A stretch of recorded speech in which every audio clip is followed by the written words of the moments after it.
14ই ফেব্রুয়ারি পবিত্র শবে বরাত। আসসালামু আলাইকুম এভরিওয়ান, সবাই কেমন আছেন? আশা করি ভালো আছেন। আপনাদের সকলের দোয়া এবং ভালোবাসাতে আলহামদুলিল্লাহ আমিও ভালো আছি। শবে বরাতে আমরা মুসলমানরা সবাই রোজা রাখি। আমাদের বাসাতে আমরা টোটাল 5 জন ফ্যামিলি মেম্বার, আমি, আমার হাজব্যান্ড, আমার শ্বশুর শাশুড়ি এবং দেবর।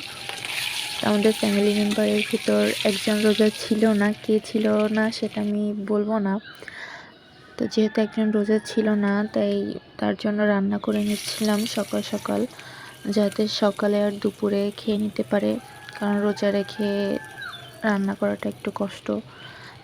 তো একজন যেহেতু অল্প রান্না, এই জন্য তার জন্য 2টা ডিম ভুনা করে রেখেছিলাম আর আলু ভাজি করেছিলাম কালি দিয়ে। ফার্স্টে ভাজিটা তো করছি, সেটা আপনারা দেখছেন, আর এখন ডিম ভুনা করে নিচ্ছি।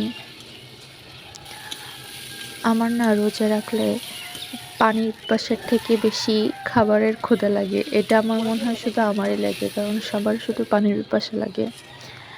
কারণ কি আমার মতো পানির পিপাসার থেকে বেশি খাবারের ক্ষুধা লাগে, এটা অবশ্যই জানাবেন। আর 15 দিন পরে আমাদের পবিত্র রমজান চলে আসতেছে।